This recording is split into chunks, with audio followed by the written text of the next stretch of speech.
Okay, so one of the things that we had been talking about a lot is the alphabet and different exercises and drills, and I mentioned doing the alphabet backwards as being a really great exercise that I like to do a lot. And so thought we would just train everybody exactly how to do that. And I've got to give credit where credit is due. I learned this from a guy named Michael J. Lavery, and he's at wholebraincoachingpower.com, and he really was where I got the idea that memorizing the alphabet backwards was not only something possible to do and learn within 4 minutes, but that it's just a great memory exercise and a great brain exercise. So basically how this works is ZYX, WVUT, SRQ, PO, NM, LKJ, IHGF, ED, CBA. And you can take my word for that was correct, or you can replay the video and do that sort of thing. But in principle, it should be that, I'll just write it forwards to make sure that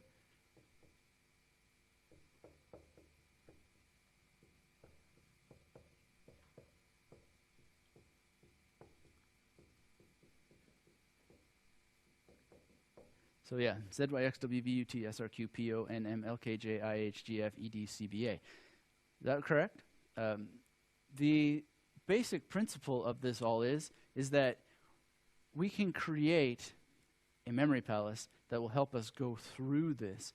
And you can do it also without a memory palace. It's up to you. But if you want to learn a very easy way to get started with memory palaces, I think that that's the best sort of solution.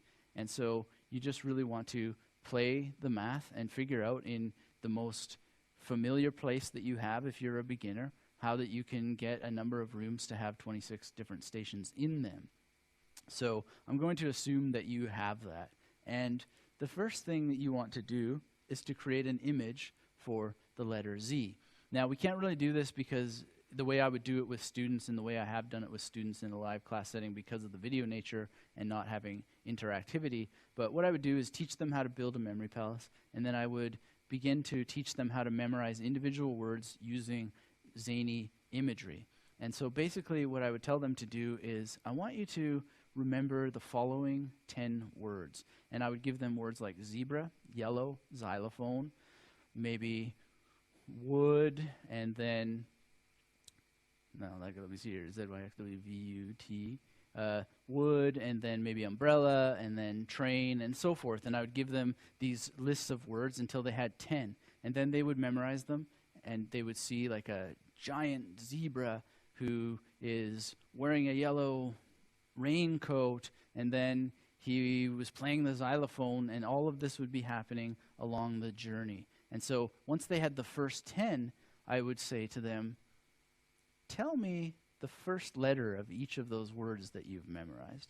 And they would be able to do that. It'd be a little bit rusty and a little bit tough at the beginning, but they would basically be able to go, okay, so zebra is Y, zebra is Z, yellow is Y, and they would go through it, and they would be able to say ZYXWVUT. And they would do this without knowing what they were doing. And I would ask them, do you know what you've just done? And students, we just made the first letter of every word. So then I'd get them to do another 10 and ask them to do that again. Very easy.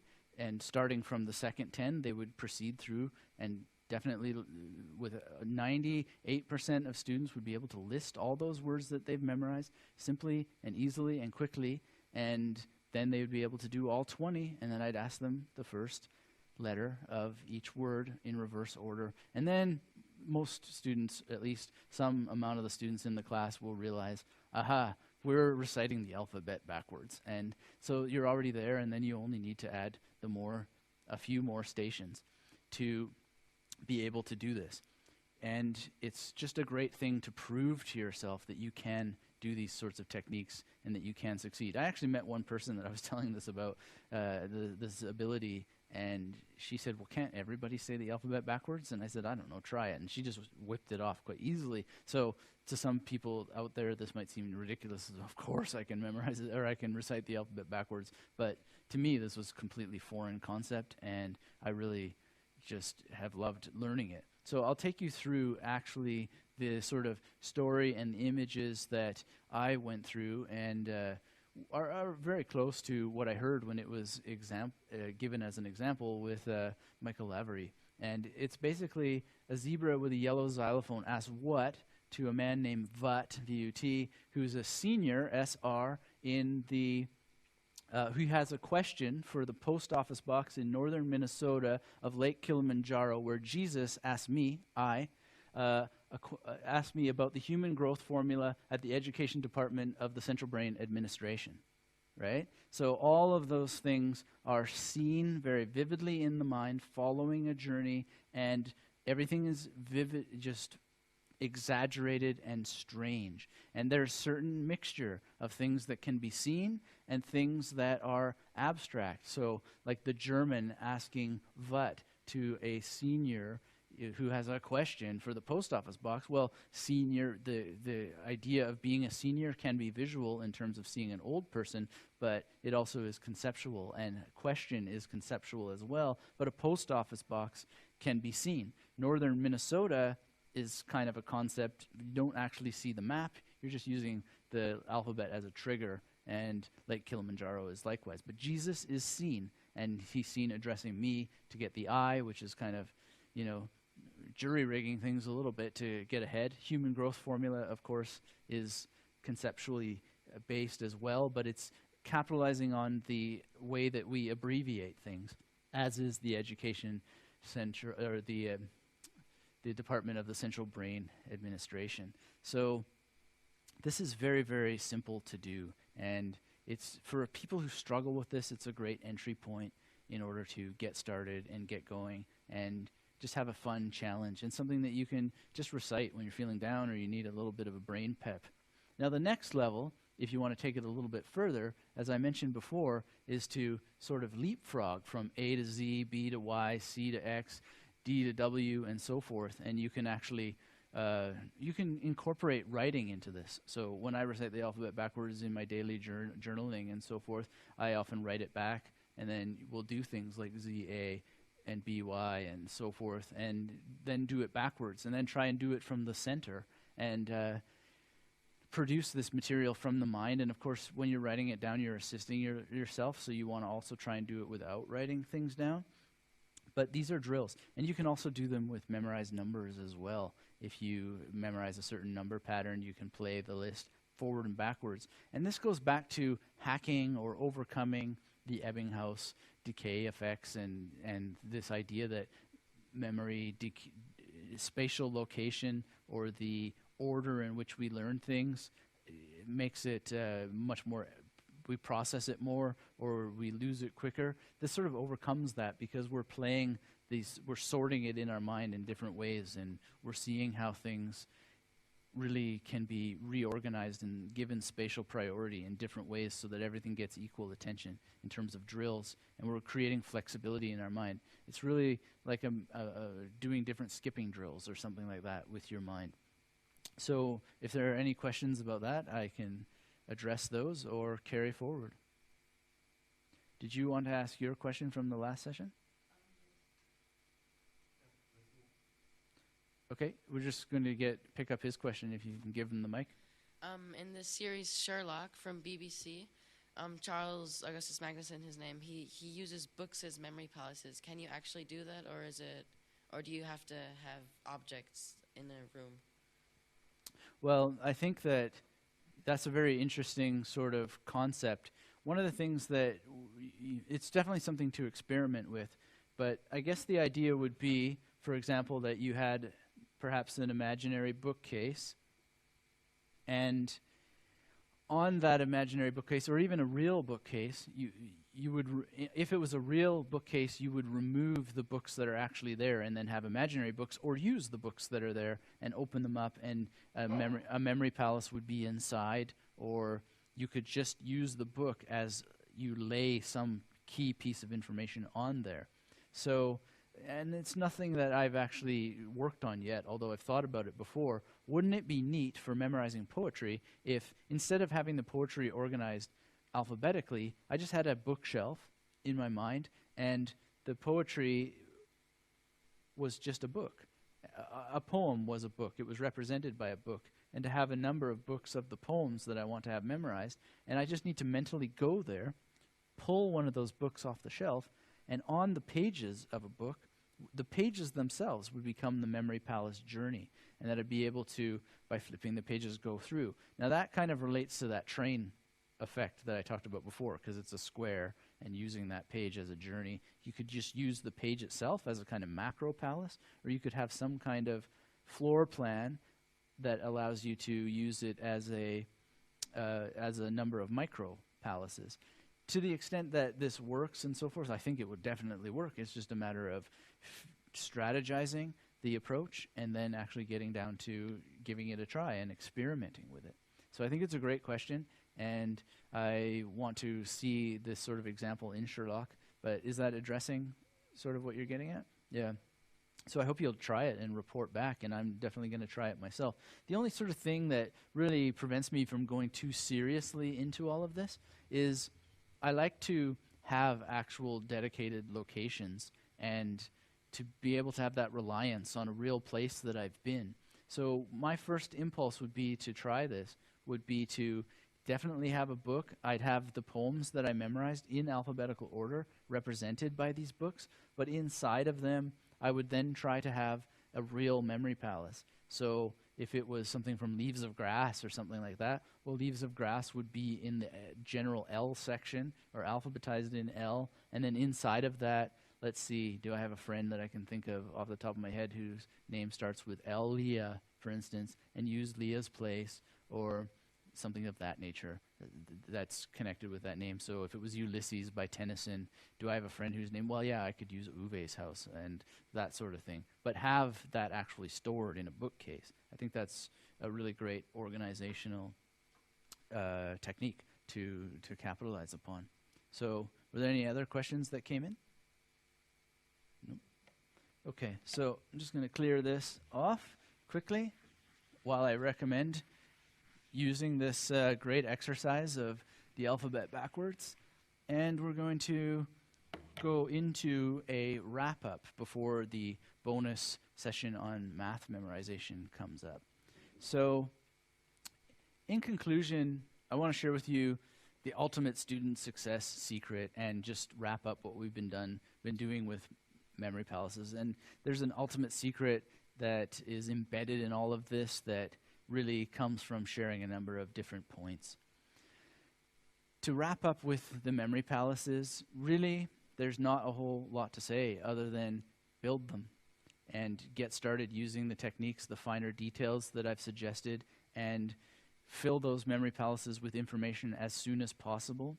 And then once you've had information placed in there, or you've gone through that step, rehearse the information and rehearse it as if it were a musical instrument, that you were, as if the memory palaces themselves are sheet music, and that by walking through them, you're performing the material like you would perform a musical instrument in order to actually produce sound. But in this case, it's not music, it's the memorized information that you're producing. And do it in a dedicated way, using the patterned recall rehearsal structures that you set for yourself, keeping O'Brien's rule of 5 in mind, keeping the Ebbinghaus theories in mind, and figure out for yourself what your information decay problems are, so to speak, in how that you can hack them. And there's not going to be any catch-all methodology for that, but the method that you create for yourself out of these ideas. And succeed and prosper would really be the summary of this whole thing. But I want to leave you with more ideas about what it means to succeed and prosper from my experiences as a student and from my thinking back to things that I could have done better and just other things that I've learned after graduating from my PhD, after having been in school for a very long time. I started in kindergarten. Actually, I was in preschool, which is before kindergarten, and I never left school ever once except for one time when I dropped out of high school for 6 months. And I never, other than that period, I never left school from preschool until I had a PhD. I was always in school. So I dare say that I have a bit of experience with student success just by virtue of how much time I spent there. And incidentally, when I did skip school for 6 months, it was because I was so bored with school. I was a little bit disappointed that I got put in a class where we weren't reading George Orwell's 1984. So I went and skipped school and read George Orwell's 1984 along with most of the encyclopedia. I skipped the stuff that wasn't interesting to me in the encyclopedia, but I was still going to school. It was just the school that I made for myself.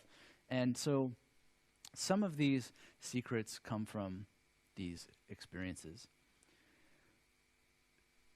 These success secrets, of course, have to do with the basic idea that being successful as a student is not just about developing your memory. There's just a lot more things that will go into this, and memory is a huge part of it, and we've talked a lot about memory and how to really get an advanced set of strategies for that, but developing memory is part of a field of character building necessities that really are part of success. So one of the first things that I would suggest is that you make sure as you're studying as a university student that you are really going for something that you are passionate about, that you really want to do. Now, as a young person, you may feel convinced that you're passionate about something, and that's great. Go with it, because you can't really make a mistake if you're really enjoying what you're doing.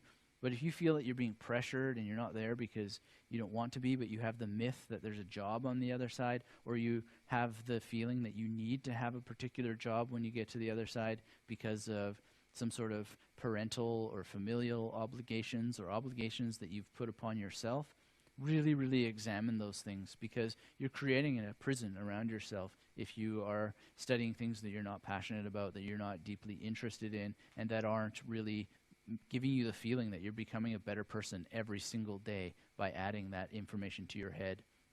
That doesn't mean that by being passionate, all of that information is going to be super easy to learn, or that you're not going to have trouble with it, but being passionate will get you over those humps almost every time.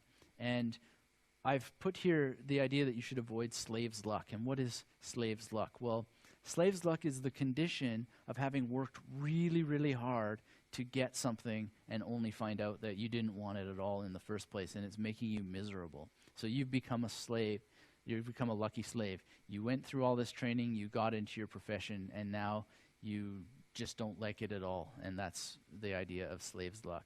So a lot of people get caught in that trap. And I was fortunate to not really be a part of that. I was always engineering my program that I was going through, whether it was the English program or the media and communication studies program or the humanities program, so that it fit my needs and suited what I was interested in. So that when challenges came during times when I couldn't find work as a professor, I was still deeply satisfied by what I had done. I had climbed Mount Everest for its own sake and got all this knowledge because I wanted it. And certainly there's disappointments in not being able to find a job if that ever happens in your profession and in your passion, but I've been equipped with things that make not having a job really not a big deal because of having studied my passion and being able to know how to cultivate energy and interest, that even when the tough gets going, I'm able to respond to that and still survive and actually flourish. And so I don't have slave's luck. I'd have not landed in a position that I don't like and don't feel passionate about, and I'm deeply grateful about that.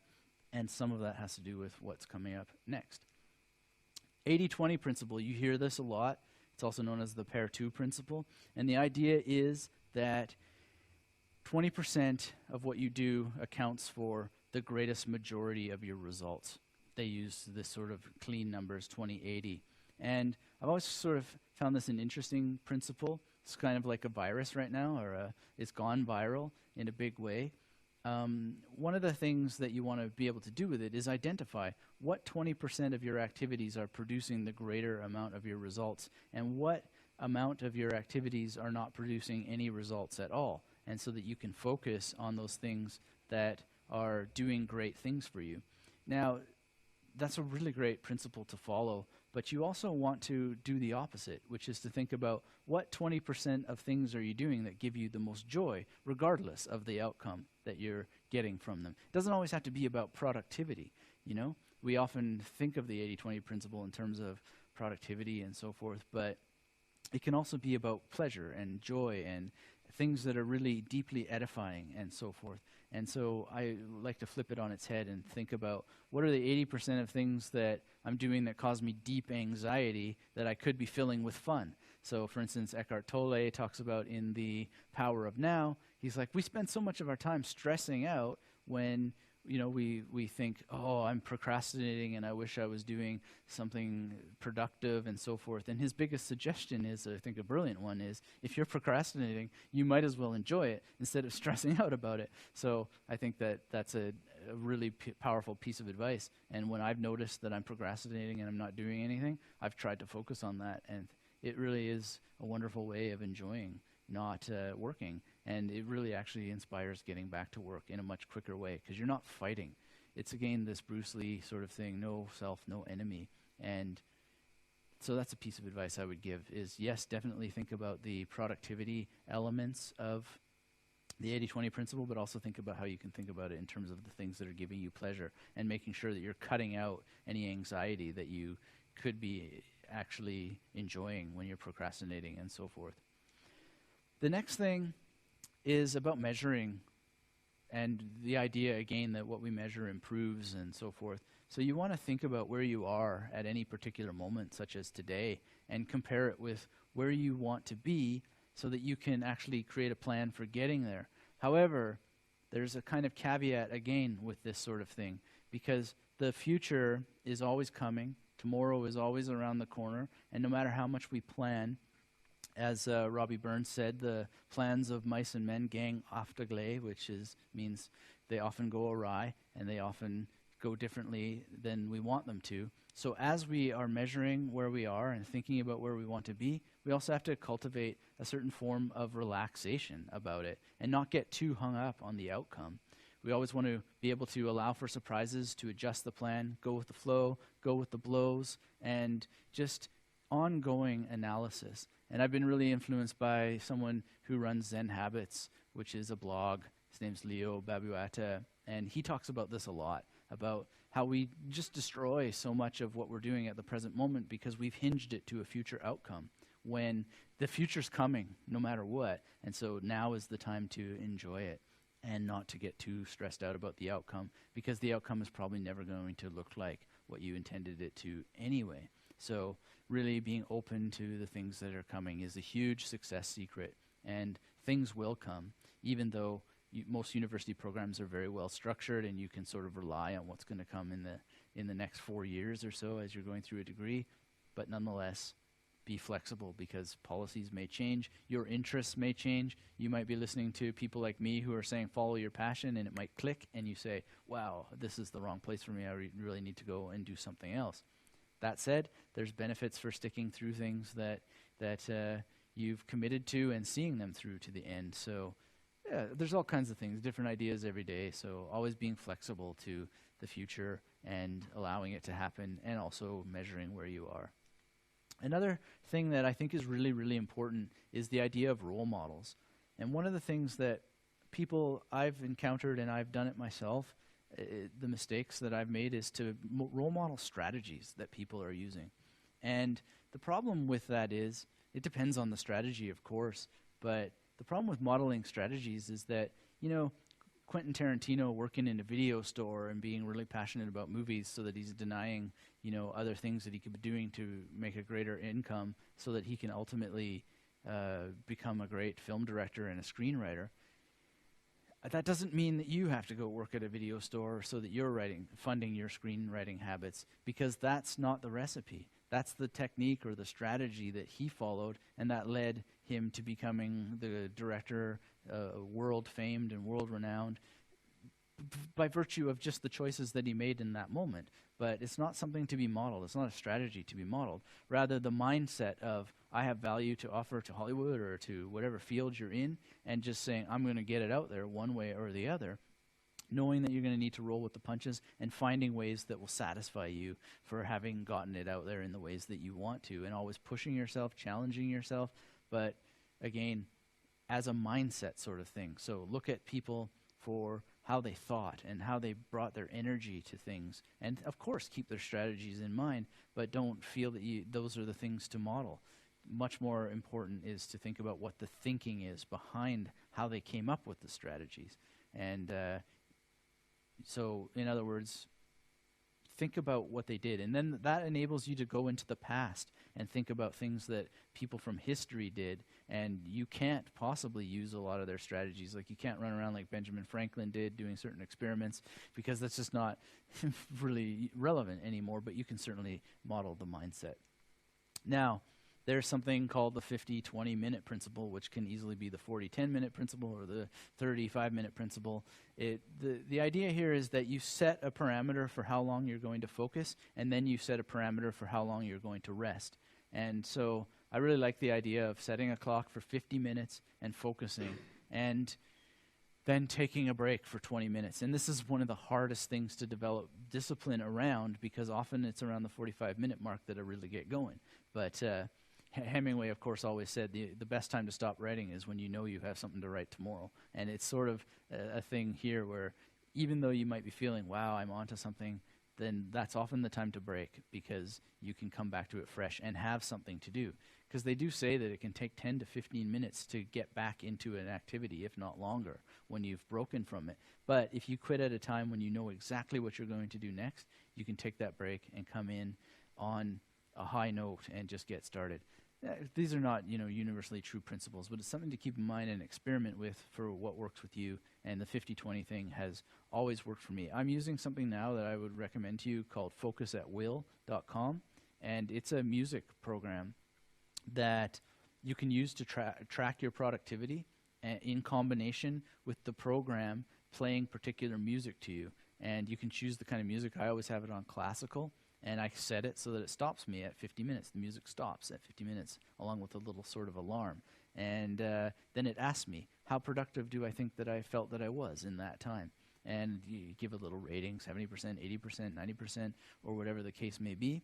And it starts to choose music based on how you rate your productivity. And it's really amazing. You just have to try it. So that's focusatwill.com.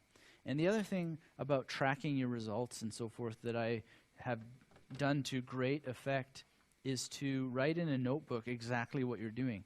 So a lot of people write to-do lists, which is great. It helps you structure your time. But you can track your time in real time very simply by putting, let's just say I start doing a task at 2:30, and then I say what that is. So I could say email, and then I write an arrow, and then I say, so to 1500 or so, to 3 o'clock. And then I stop. And then I would put this, and then I would say break. And let's say I have a 15-minute break. When I'm done the break, it would be 15:15. And then go to the next thing. And what that enables is it enables a lot of things. It's tremendously powerful, because while you're tracking this, you're actually paying attention to what you're doing. And if you follow it in a disciplined way, you say, oh, I really want to check email. And then you look and you have this in front of you on a notebook or however you want to write. And you think, wow, I want to check my email again already? I just checked it. I was working on it and answering emails for half an hour. So you go on to the next task, and you have a good sense of what you're doing and how much time you should be spending on things. And it's just really tremendously powerful. And then at the end of the day, when you have this list of everything that you've done, you will, wow, that day was really well used. And you actually can see it because you tracked it in real time. And I found that very, very powerful. And people ask me all the time, like, how do you do all this stuff every day? You answer, dozens of questions every week, and it's because I track it.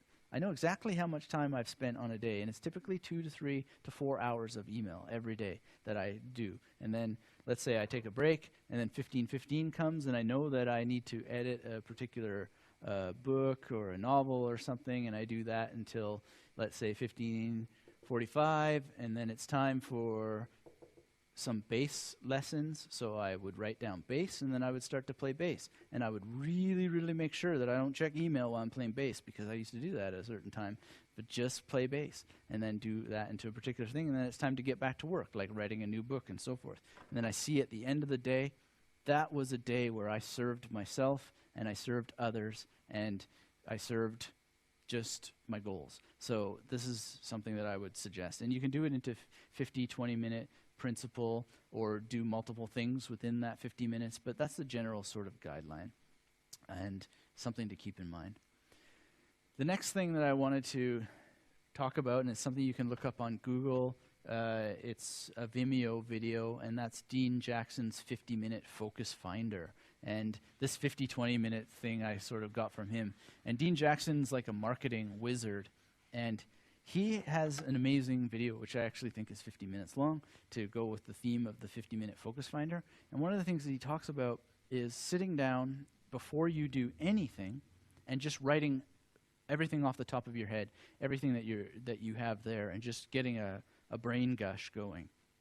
And that's a very powerful thing to do.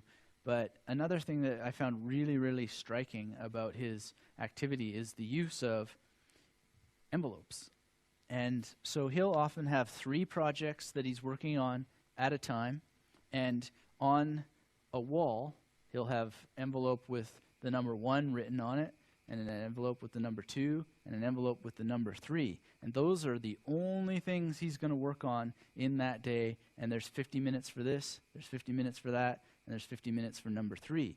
And they're just stuck on the wall. They'd actually be stuck this way with the flap open, and inside of them would be, in our case, index cards. And we would say, now is time to work on envelope number 1, and we would pull out whatever index cards we had stored in there, and we would do the things that we want to do with those index cards. For instance, memorize the material that's on them. And it's just a very elegant and neat way to have things organized. You know where it is, you know where to find it, you know how to get started because you're using a 50-minute principle or 45-minute principle and so forth, and you're tracking your time, and that is organized in that place for you to go and work on. And I learned a lot from that video that he put out, and I've implemented it, and it's just golden. It's an amazing, amazing technique. Yep. 150 minutes on being productive, on doing work?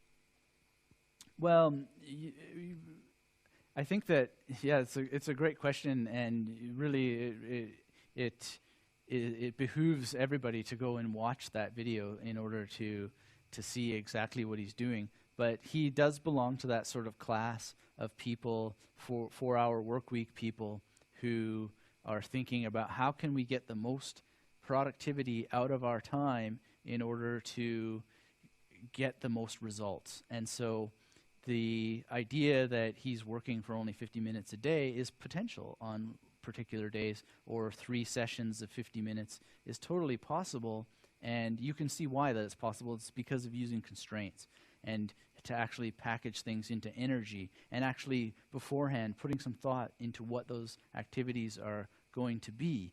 And you know, another thing that these people talk about that I've heard associated with Dean Jackson is having the techniques organized into particular value systems. So for instance, I've heard it talked about having gold coin activities, silver coin activities, and bronze coin activities. And other people talk about rating different activities in different ways so that you're actually spending particular days on particular activities. So it would be like the gold coin activities at the beginning of the week when you're feeling the most motivated, or the middle of the week when you're feeling most motivated, and the silver coin techniques or activities at the beginning of the week, or however you want to arrange it, and then actually having entire days that are free, and they're free days for actually just doing none of this work. But you only earn those free days by having a strategy for how you're going to work, when you're going to work, how you're going to track what you're doing, and how you're going to analyze the activities in order to get the maximum benefit from it. So I don't know the extent to exactly how that he applies his own principle, but it's a great video because he takes you into his office and he lets you actually see these envelopes hanging on the wall. And I've tried it. I don't have any pictures of it, unfortunately, but if I had pictures and I hadn't gotten rid of a lot of my research when I moved around and decided to go on tour with a heavy metal band and had to downsize a lot of stuff, I had many, many envelopes, and I would pick days and actually select the ones that I was going to work on, and this is after I had all of the index cards organized from the floor. They were then reorganized into envelopes and put on walls, and just it's just information control in order to control myself. And a lot of this came out of just having a crazy mind that is all over the place with whatever conditions that one has to take pills for and so on, and just not accepting that as a barrier, not accepting this wild imaginative leaps of things going here, there, and the other place, and developing external discipline using objects as simple as index cards, envelopes, and so forth to give elegance and strategy and actual clear ways of moving forward instead of just random. And I don't think that my particular, ADD-esque brain really makes it any different than the other chaotic ways that other people live. But as a student, we rely upon ourselves to bring discipline. No one comes and says, here's how you organize your life and so forth. The basic challenge of university is really nothing to do with grades, the grades that you get or the degree that you get at the end. The basic test that you're passing is, can you pass the test? Can you set yourself up, your life, organize your way of being to such an extent that you're able to master those activities to get that outcome? So the real test is the level to which that you organize yourself and bring yourself to that level of completion. That's the real test, and I think that these things are very good ways of doing that. Was there another question? Not at the moment, but I have a question myself. I mean, the tracking thing, it can become a little bit overwhelming. How do you do that? Are you using an app on your smartphone, or are you just writing it down on your notebook? Just writing it down in my notebook. My notebook is over there, but we can take a shot. Right. Put it up on the sales page or whatever. Got it.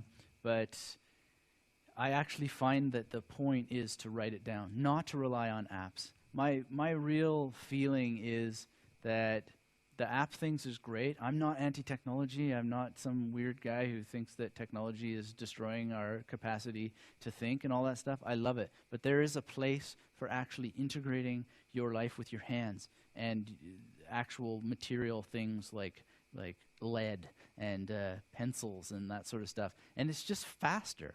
It takes time to open my iPhone, to find the plain text app, to wait for it to come up, to then start typing, to correct what I've typed, to then turn it down and so forth. That takes so much time. Whereas a notebook, it's already open. I have the pencil laid over it so that it stays open. It says right in front of me beside my keyboard, 15:13 or 15:15 or whatever. I actually do the exact minute, and then I work until that I do the next thing. And it's not overwhelming. Actually, what's overwhelming is to lose entire days just randomly going from thing to thing and going to the end of the day and going, where did the time go? What did I do?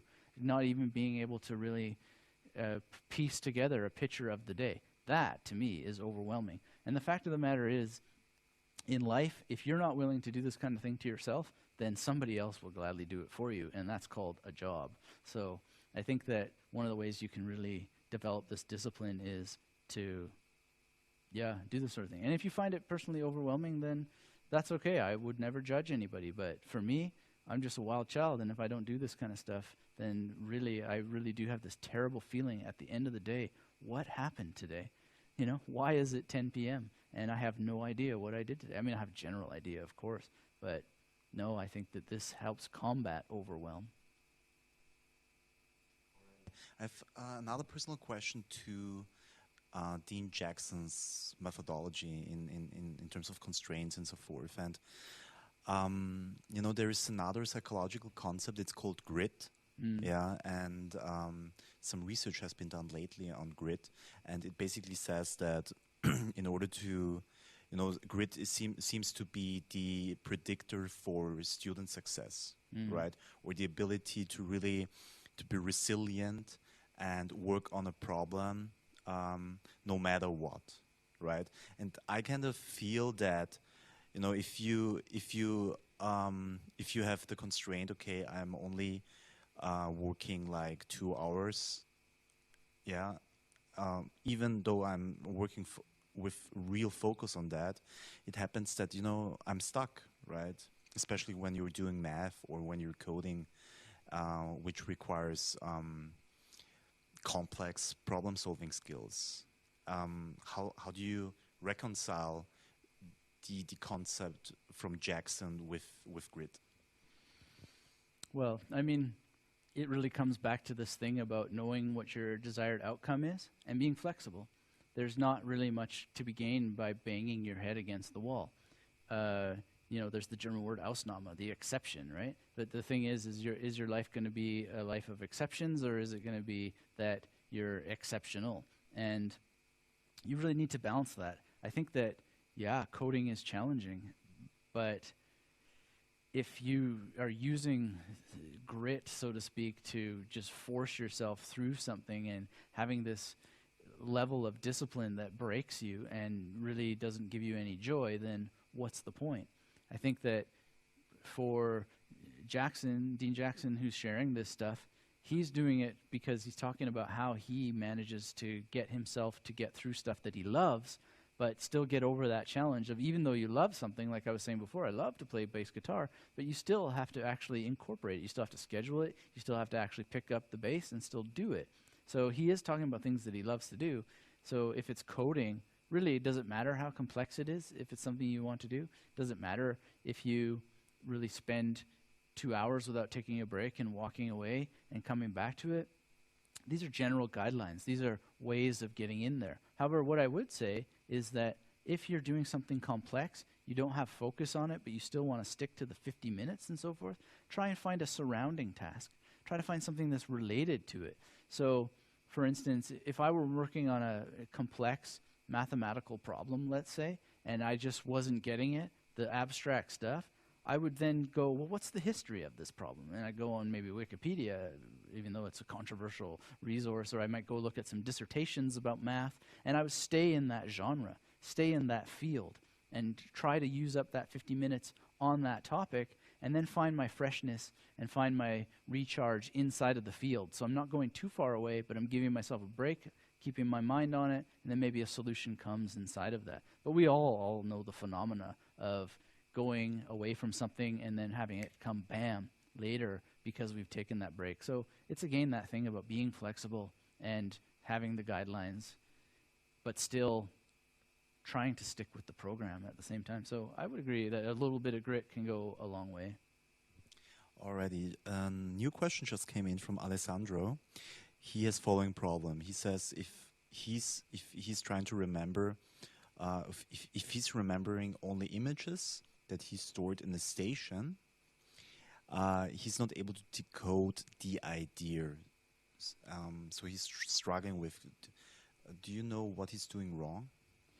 Well, I don't know in particular what is going wrong here, but it seems that the material is not well, that's exactly what he said. The material is not helping him decode the actual target information. And so what that suggests is that the actual images and the actions are not closely hinged enough to the meaning of the target material. And in the case of foreign language vocabulary, the sound. So typically what you want things to do is to recall both the meaning and the sound of things. Or these images, you want them to recall the multiple pieces of information at the same time. So if you're, is he saying what exactly he's studying? No, maybe Alessandro, if you are watching us right now, which I assume, then please tell us what you're exactly studying at the moment, all right? I'll keep addressing this, but in general, if it was foreign language vocabulary or poetry in your own mother tongue, you want to actually have a direct link between recalling the sound and the meaning at the same time. So that imagery should do both at the same time, so that you're not only increasing the chances, but you're having that economy of means, so that it's actually doing that work. It really brings nothing if you just, oh, here's a great picture of a volcano shooting out 1,000 Al Pacinos who are, slicing at each other with swords, and that isn't connected to anything. I mean, it's great that you can recall that, but you want it to have meaning. So, I mean, maybe the swords need to be changed to something that's much more integrated in that topic, or it needs to be not a volcano, but something that's more deeply integrated in that topic.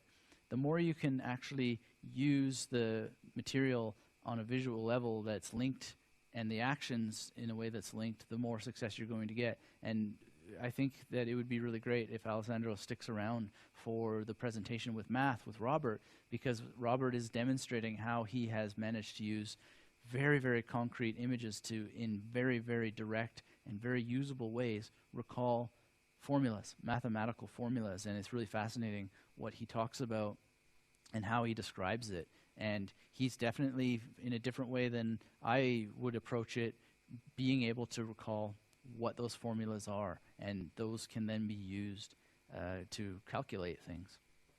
Right. Alessandro just answered the question. He's studying both Chinese language and Chinese philosophy. Okay, so that's an issue of actual words that have meaning based on sound structures and spelling, and then the other thing would be concepts. And these are sort of things that actually lend to one another. And I don't know if he's studying Chinese philosophy in Chinese at the same time, or he's just studying Chinese and then the philosophy in English. But yeah, good question. I don't know. In some sense, it's just good to know the general area. But the thing would be, there's a specific character to this information that needs to be translated or transcoded into specific images that enable that recall. So again, play around with it. Maybe you're not making it exaggerated enough. Maybe you're not making the colors vivid enough, or maybe you're just not making a literal enough association in order to recall that material, or maybe you're not making it loose enough, the opposite of literal, which would be more figurative or more fantasy based.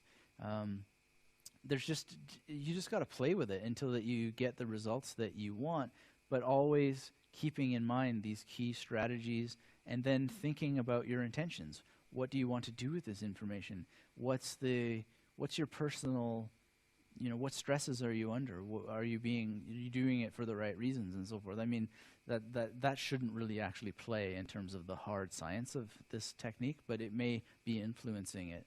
And just work at it, and email me with exactly what you're trying to do, and don't just say come up with examples for me, which is what happens quite a bit, but actually show me what examples you've come up with, and then maybe I can help you jury rig it to be more tight and give a little bit of email coaching that way, because I'm very happy to do that. But seeing what you've already done, and often the process of describing it to someone else will help you fine-tune it and figure out better ways. Because if you don't write down your associative imagery sometimes, then you can't see how it would be better, because it's totally contained in your mind, which is your goal ultimately, to be able to have it contained in your mind. But I still, as good as I've gotten with these techniques when I want to use them, I still go through that step to write them down when I seriously want to memorize this stuff for the long haul, because I often see chinks in the armor by writing it down and going, yeah, that needs to be strengthened a little bit, or I haven't really gotten that tight enough. The economy of means isn't there. So it's certainly worth writing down, and if he hasn't done that, then by describing it to me or describing it to somebody else, he may get that insight that he needs just by going through that step.